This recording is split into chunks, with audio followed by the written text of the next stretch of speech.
In our last topic, we saw that we want to help our physical and spiritual children have their lives transformed so that they are equipped to speak boldly for Christ. In this topic, we will see that Jesus warned those who were rejecting and invited others to take his yoke and learn from him. Jesus had spent much time in certain cities where he had done many of his miracles. Matthew 11 verses 20 through 24 says, "Then he began to rebuke the cities in which most of his mighty works had been done, because they did not repent. Woe to you, Chorazin! Woe to you, Bethsaida! For if the mighty works which were done in you had been done in Tyre and Sidon, they would have repented long ago in sackcloth and ashes. But I say to you, it will be more tolerable for Tyre and Sidon in the day of judgment than for you. And you, Capernaum, who are exalted to heaven, will be brought down to Hades. For if the mighty works which were done in you had been done in Sodom, it would have remained until this day. But I say to you that it shall be more tolerable for the land of Sodom in the day of judgment than for you." Here we see that Jesus gave a warning to 3 cities. The first 2 cities were Chorazin and Bethsaida, and the third was Capernaum. Both Chorazin and Bethsaida were smaller towns located close to the city of Capernaum. Matthew 4:13 says, "And leaving Nazareth, he came and dwelt in Capernaum, which is by the sea, in the regions of Zebulun and Naphtali." Here we see that Jesus made Capernaum the headquarters for his ministry, so many of the miracles that Jesus did were in Capernaum and the nearby towns, which included Chorazin and Bethsaida. Bethsaida was the hometown of at least 5 of the disciples of Jesus, as John 1 verses 43 through 44 says. The following day Jesus wanted to go to Galilee, and he found Philip and said to him, "Follow me." Now Philip was from Bethsaida, the city of Andrew and Peter. Then Luke 5 verses 8 through 10 tells us that James and John were partners with Simon Peter. First, Jesus compared Chorazin and Bethsaida to Tyre and Sidon and the judgment which had come on those 2 cities. God promised judgment to Tyre in Ezekiel 26:4, where we read, "And they shall destroy the walls of Tyre, and break down her towers. I will also scrape her dust from her, and make her like the top of a rock." Here we see that God said the walls and towers of Tyre would be broken down. Later, the walls and towers were torn down, and the material in those walls and towers was dumped into the Mediterranean Sea, so that all that was left of Tyre was the large rock on which the city had been built. Then Ezekiel 28 verses 22 says, "Thus says the Lord God, Behold, I am against you, O Sidon. I will be glorified in your midst, and they shall know that I am the Lord, when I execute judgment in her, and am hallowed in her."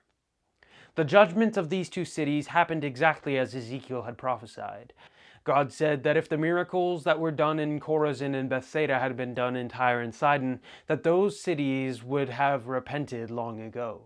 As a result, the eternal judgment of Chorazin and Bethsaida will be worse than the judgment of Tyre and Sidon. Jesus then spoke about the city of Capernaum. Jesus did many miracles in this city, since this was the city where he had made his headquarters. We see that Jesus compared Capernaum to Sodom. Jesus said that if he had done the miracles in Sodom that he had done in Capernaum, the people of Sodom would have repented and remained until that very day. Capernaum had not been evil like Sodom. Instead, they had just ignored Jesus and failed to believe in him. Jesus had exalted Capernaum by doing so many miracles there. At the final judgment, they will be judged more severely than Sodom because of their rejection. Luke 12:48 says, "But he who did not know, yet committed things deserving of stripes, shall be beaten with few. For everyone to whom much is given, from him much will be required, and to whom much has been committed, of him they will ask the more." Capernaum had received much and faced greater judgment. Jesus went on to thank the Father for what he had done.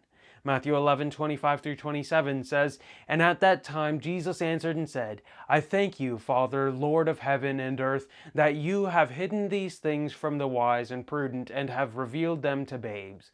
Even so, Father, for so it seemed good in your sight. All things have been delivered to me by my Father, and no one knows the Son except the Father, nor does anyone know the Father except the Son, and the one to whom the Son wills to reveal him." Here we see that the Father works in a very different way than the world. The world focuses on those who are highly successful based on worldly wisdom. In contrast, Jesus said that the Father revealed his truth to those who were just babes. The word translated babes is used in both a good way and a negative way in the New Testament. Here it is used in a good way. Jesus also used this word in a good way when he said in Matthew 21 verses 15 through 16, "But when the chief priests and scribes saw the wonderful things that he did, and the children crying out in the temple and saying, 'Hosanna to the Son of David,' they were indignant and said to him, 'Do you hear what these are saying?' And Jesus said to them, 'Yes, have you never read, out of the mouth of babes and nursing infants you have perfected praise?'" The young children were giving praise to Jesus and recognizing him as the Son of David, and the religious leaders were upset. They were upset because the title Son of David was a title for the Messiah, and they refused to accept Jesus as the Messiah. The Father led children to speak for Jesus instead. Jesus then spoke of his relationship with the Father. Jesus said that his Father chose to do what seemed good in his sight. By this statement, Jesus made it clear that he is the Son of God. Jesus said all things had been committed to him by the Father. Matthew 28:18 says, "And Jesus came and spoke to them, saying, 'All authority has been given to me in heaven and on earth.'" Jesus went on to say that no one knows the Son but the Father. In the same way, no one fully knows the Father except the Son.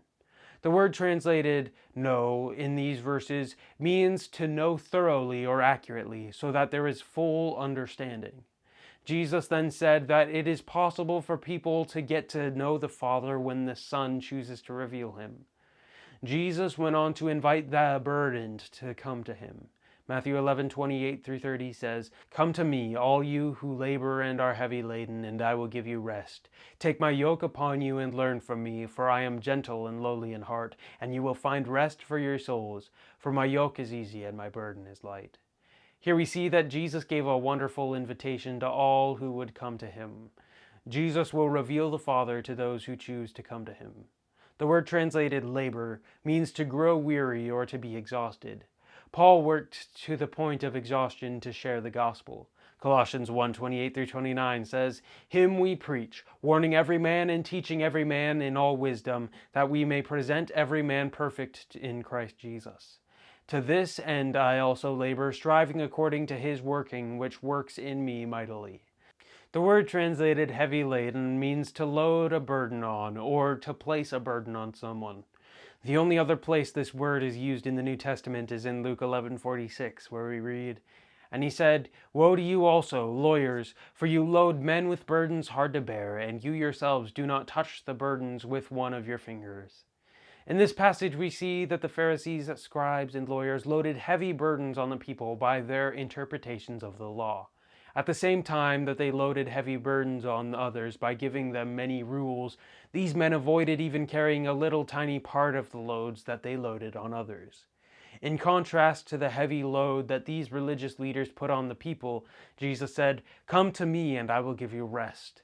The word that is translated rest means to rest, to refresh, or to keep quiet and calm. The word is used in 1 Peter 4:14, where we read, "If you are reproached for the name of Christ, blessed are you, for the Spirit of glory and of God rests upon you. On their part he is blasphemed, but on your part he is glorified."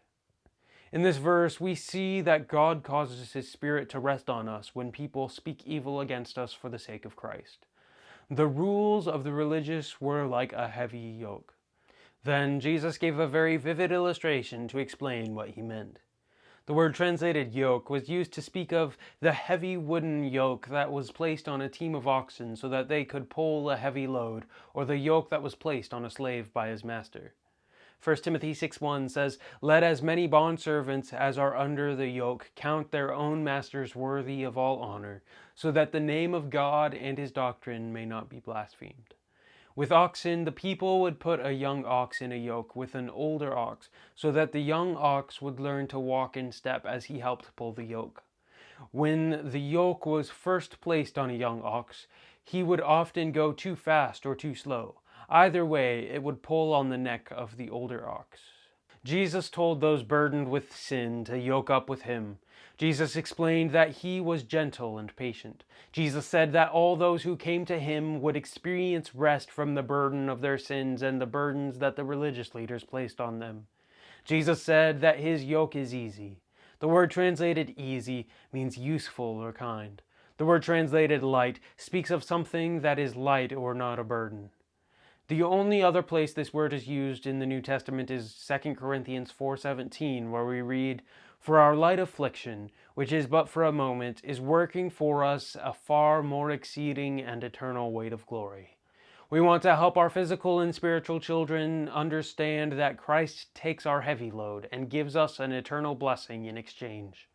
We also want to help our children learn to share that message with others. May the Lord richly bless you as you help your children understand this important promise.